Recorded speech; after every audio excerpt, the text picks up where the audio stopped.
Hey up guys, so it's that time of the year again. It is officially awards season. Now that the SAGs and the Golden Globes have been announced, it's time for me to start predicting the Oscars. If you're new to my channel and you're a big fan of Oscar predictions and analysis, be sure to stay up to date with all my Oscars coverage by clicking subscribe to my channel. The full list of Oscar nominees will be revealed on January 13th, but today I'm going to take a stab at who I think is going to be nominated in the top 8 categories. Those are Best Actor, Best Actress, Best Supporting Actress, Best Supporting Actor, Best Original Screenplay, Best Adapted Screenplay, Best Director, and Best Film. So yeah, I'm going to go through all 8 of the categories that I just mentioned. I'm going to talk about who's in the conversation, who is in contention to be nominated, and then I'm going to select who I think will be announced as a nominee on January 13th for that particular category. And of course, when our nominees are announced on January 13th, I will be doing a reactions and discussion video talking about the surprises, the snubs, who the frontrunners are, and then of course I'll be doing my Oscar prediction videos for the top 8 categories on the run-up to Oscars night, February 9th, 2020. Bish bash bosh, let's get started with Best Actor. So, who do we have in contention for Best Actor 2020? Let's see, we've got Adam Driver for Marriage Story, Robert De Niro for The Irishman, Taron Egerton for Rocketman, Eddie Murphy for Dolomite Is My Name, Leonardo DiCaprio for Once Upon a Time in Hollywood, Jonathan Pryce for The Two Popes, Matthew Rhys for A Beautiful Day in the Neighborhood, Michael B. Jordan for Just Mercy, Antonio Banderas for Pain and Glory, Joaquin Phoenix for Joker, George McKay for 1917, Christian Bale for Ford v Ferrari, Adam Sandler for Uncut Gems, Paul Walter Hauser for Richard Jewell, Daniel Kaluuya for Queen and Slim, Robert Pattinson for The Lighthouse, Kelvin Harrison Jr. for Waves, and Roman Griffin Davis for Jojo Rabbit. Out of all of those potential nominees, there are 2 who I would say are absolute locks to make it into this category. That is Adam Driver for Marriage Story and Joaquin Phoenix for Joker. These 2 have been dominating the conversation for Best Actor ever since these movies came out at the Venice Film Festival earlier this year. Those 2 are definitely going to be here. The other 3 slots, Leonardo DiCaprio for Once Upon a Time in Hollywood, Taron Egerton for Rocketman, and Antonio Banderas for Pain and Glory. The actor who is most likely to squeeze any one of these 3 out of the competition this year is Robert De Niro. He hasn't been landing as many nominations as the other 3 that I just mentioned, but he is an Academy favorite. It's very likely that Robert De Niro could just show up in this category. So my predictions for 2020 Best Actor will be Adam Driver for Marriage Story, Joaquin Phoenix for Joker, Leonardo DiCaprio for Once Upon a Time in Hollywood, Antonio Banderas for Pain and Glory, and Taron Egerton for Rocketman. Okay, so next up we have Best Actress. Who do we have in contention for Best Actress this year? We've got Renee Zellweger for Judy, we've got Saoirse Ronan for Little Women, Lupita Nyong'o for Us, Cynthia Erivo for Harriet, Awkwafina for The Farewell, Charlize Theron for Bombshell, Alfred Woodward for Clemency, Scarlett Johansson for Marriage Story, Jodie Turner-Smith for Queen and Slim, and Florence Pugh for Midsommar. Of all the ladies that I just mentioned, there are 2 that I would say are locks. That's Renee Zellweger for Judy and Scarlett Johansson for Marriage Story. They're gonna be in this category for sure. The 3rd lady who I think is very likely to be nominated is Charlize Theron for Bombshell. So that leaves 2 slots available. I think it's a 3-way race for the last 2 slots, and it's between Cynthia Erivo for Harriet, Lupita Nyong'o for Us, and Saoirse Ronan for Little Women. I would really love to see Lupita Nyong'o get into this category. She was absolutely phenomenal in Us. Problem is with Us, it came out earlier in the year. It was a very early release. It's not as fresh in the Academy's minds. Also, it is a horror film, and the Academy doesn't always acknowledge horror. Just look at Toni Collette last year with Hereditary. Yeah, there's a chance she might not make it in here. But then we've got Cynthia Erivo playing Harriet Tubman in the movie Harriet. She was very good in a very bland film. So it's a question of, has enough people in the Academy seen Harriet, because it hasn't had great word of mouth traction. But Cynthia Erivo is playing an important American historical figure, which the Academy loves. That gives her a boost, and she has been consistently getting nominated over awards season already.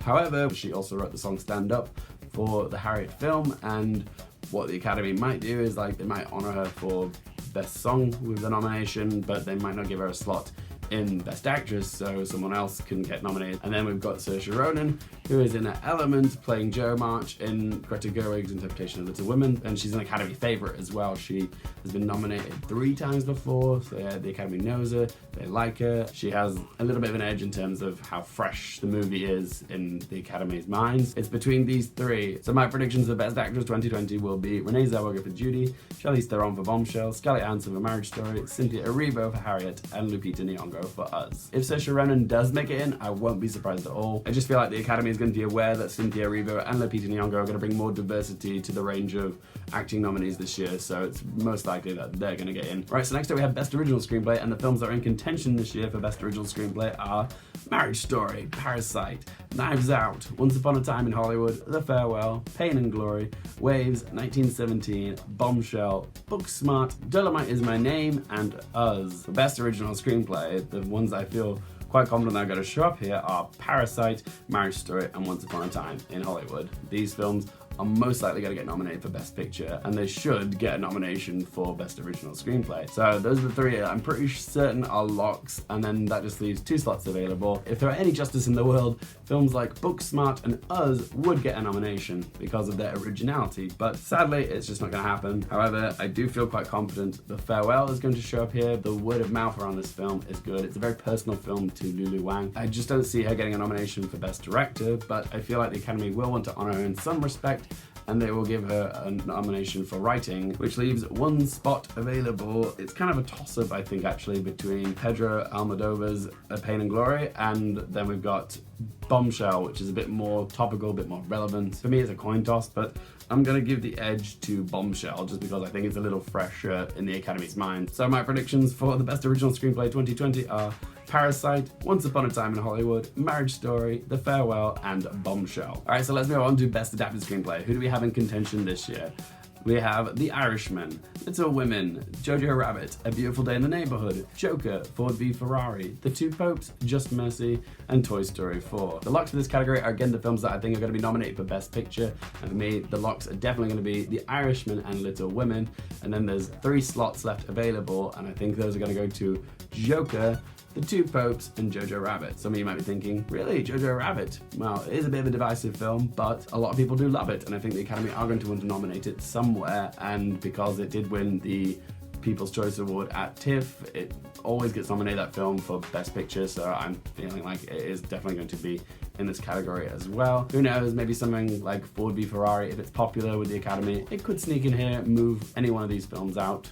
You never know. But yeah, my predictions for the 2020 Best Adapted Screenplay will go to The Irishman, Joker, Jojo Rabbit, Little Women, and The Two Popes. Okay, so next up we have Best Supporting Actor, and who's in the running this year? We've got Sterling K. Brown for Waves, we've got Tom Hanks for A Beautiful Day in the Neighborhood, Taika Waititi for Jojo Rabbit, Willem Dafoe for The Lighthouse, Song Kang-ho for Parasite, Anthony Hopkins for The Two Popes, Joe Pesci for The Irishman, Al Pacino also for The Irishman, Jamie Foxx for Just Mercy, Brad Pitt for Once Upon a Time in Hollywood, and John Lithgow for Bombshell.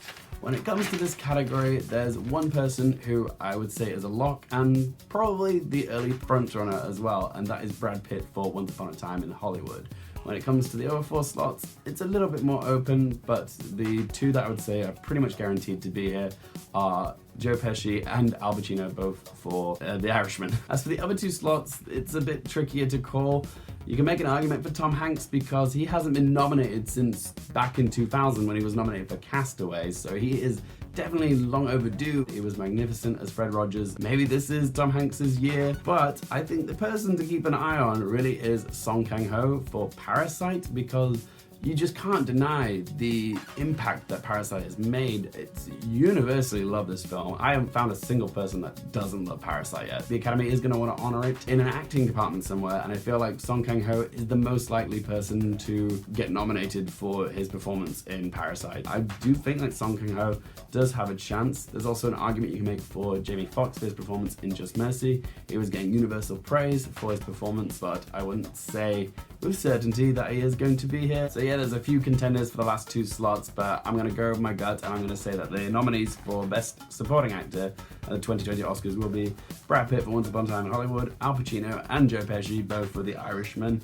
Song Kang-ho for Parasite, and I'm feeling it's a toss-up between Jamie Foxx and Tom Hanks, but I'm predicting Jamie Foxx. So next up we have Best Supporting Actress. Who do we have in contention this year? We have Scarlett Johansson for Jojo Rabbit, Jennifer Lopez for Hustlers, Margot Robbie for Bombshell, Nicole Kidman also for Bombshell, Thomasin McKenzie for Jojo Rabbit, Laura Dern for Marriage Story, Florence Pugh for Little Women, Zhao Zhen for The Farewell, Kathy Bates for Richard Jewell, Margot Robbie again for Once Upon a Time in Hollywood, Annette Bening for The Report, Penelope Cruz for Pain and Glory, and Davine Joy Randolph for Dolomite Is My Name. Like Best Supporting Actor, there's definitely a lock and a probable front winner for this category, and that is Laura Dern for Marriage Story. She has been sweeping all the Film Critic Association awards so far, and who's going to be joining her in this category? I do think that Jennifer Lopez is going to be here for her performance in Hustlers. As for the last 3 slots, it's a bit of an open race because I can make an argument for many of the people in this category. Margot Robbie and Nicole Kidman, again, for Bombshell. Scarlett Johansson also managed to land a SAG nomination for Best Supporting Actress for her performance in Jojo Rabbit, as well as a nomination for Best Actress for Marriage Story, you can make the argument for her as well to show up in this category. If she does, she'll be the first actor in a good while to be nominated for 2 acting performances in the same year. And you can't rule out Florence Pugh. She's been having a very good year with Midsommar, and she was getting a lot of critical praise for her performance as Amy in Little Women, so she's definitely got a chance here. But there's one person in this category which I think a lot of people have ruled out, but I still think might have an outside chance, and that is Zhao Zhuzhen for supporting performance in The Farewell. Who knows, the Academy might just throw a curveball. Like last year in the Best Supporting Actress category, Marina de Tavira showed up in this category. She wasn't being nominated elsewhere, and then she just randomly showed up here in the Best Supporting Actress category for the Oscars, so maybe Zhao Zhuzhen can be the surprise nomination here for this year. I'm gonna go with my gut, and I think the nominees for Best Supporting Actress at the Oscars 2020 will be Laura Dern for Marriage Story, Jennifer Lopez for Hustlers, Margot Robbie for Bombshell, Zhao Zhuzhen for The Farewell, and Florence Pugh for Little Women. Alright, so moving on to Best Director. Who do we have in contention this year? We have Bong Joon-ho for Parasite, Olivia Wilde for Booksmart, Lulu Wang for The Farewell, Todd Phillips for Joker, Sam Mendes for 1917, Mario Heller for A Beautiful Day in the Neighborhood, Pedro Almodovar for Pain and Glory, Celine Sciamma for Portrait of a Lady on Fire, Martin Scorsese for The Irishman, Greta Gerwig for Little Women, Noah Baumbach for Marriage Story, Taika Waititi for Jojo Rabbit, Quentin Tarantino for Once Upon a Time in Hollywood, Robert Eggers for The Lighthouse, and Clint Eastwood for Richard Jewell. A lot of awesome work this year from some incredible directors, but as for locks, I have to say there's 2 in my mind who are definite locks. Those are Quentin Tarantino for Once Upon a Time in Hollywood and Martin Scorsese, okay? These 2 are absolute legends of their craft. They're definitely going to be here. They are the heavyweights. The next I'd say that is almost certain, that is Bong Joon-ho for Parasite. Again, this movie has just made so much noise. Loads of people are talking about it. The direction of it is so pristine. And yeah, I do think Bong Joon-ho is the dark horse of this category. And I think he is definitely going to be here, which just leaves 2 slots. And it's really hard to call because there's so many people that deserve to be in here. I would love, love, love to see both Lulu Wang and Greta Gerwig in this category, but for Lulu Wang, again, I just don't see it happening. I think she's gonna get nominated for writing over directing, but Greta Gerwig is an Academy favorite. She has been nominated once before for directing Lady Bird. If any female director is going to get in here, I think it probably will be Greta Gerwig. There's also an argument to be made for Todd Phillips for Joker. Yes, it is a comic book film, but the direction in Joker is unquestionably awesome. He did a fantastic job, and he also got the nomination at the Golden Globes as well for Best Director, so yeah, he definitely does have some support backing him. The other person that could show up in here is very easily Sam Mendes for 1917. That is a very showy film in terms of how it's shot and directed. It is a technical masterpiece, and the Academy loves direction which is bold and audacious, and 1917 is that, so I think Sam Mendes could show up here. Noah Baumbach as well, who is kind of like Lulu Wang. The writing leaps off the screen for that film, not necessarily the direction. And again, if a film is in the running to be Best Picture, it does give the director of that film more credibility to be nominated for Best Director. So I'm going to predict that the nominees for Best Director this year are going to be Martin Scorsese for The Irishman, Quentin Tarantino for Once Upon a Time in Hollywood, Bong Joon-ho for Parasite, Sam Mendes for 1917, and Greta Gerwig for Little Women. Right, so last but not least, we have the top prize, and it is Best Picture. Who's in contention to get nominated for Best Picture this year? So we have The Farewell, Ford v Ferrari, Waves, Jojo Rabbit, Parasite, The Irishman, Booksmart, Once Upon a Time in Hollywood, Pain and Glory, Little Women, A Beautiful Day in the Neighborhood, Joker, Us, Bombshell, Marriage Story, Rocketman, 1917, The Two Popes, and Just Mercy. So for this category, the Academy can select anywhere between 5 and 10 films to be nominated for Best Picture. And in the last few years, they haven't used all 10 slots, and I think they are going to continue this tradition and not use all 10 slots this year. I think there's going to be 8 films that are going to be nominated for Best Picture this year, and those films will be Parasite, Once Upon a Time in Hollywood, The Irishman, Joker, Marriage Story, 1917, Jojo Rabbit, and Little Women. Who knows, maybe Ford v Ferrari or Bombshell could show up, and it could be 9 films selected this year, depending on how popular they are with the Academy. But there we go. Those are my nominations for the 2020 Oscars. As always, guys, this is just one bloke's opinion. I want to hear from you guys. What do you think of my selections for the nominees? Do you think I'm right? Do you think I'm on the money? Is there anyone that I missed out that you're upset I haven't mentioned? Maybe there's someone who you think that's definitely going to be nominated who I just haven't given any thought to. Whatever you guys think, be sure to let your voices be heard in that comment section down below. If you guys are a fan of Oscars and want to stay up to date with my reactions to the nominees as well as my predictions for the upcoming 2020 Oscars, then be sure to click subscribe. Be sure to add me on Twitter so you can stay up to date with all my future Oscar predictions and coverage. And as always, guys, thank you so much for watching. For more things related to the Oscars, movies, TV, and popcorn culture, I'm Luke Airfield, and I'll see you guys next time.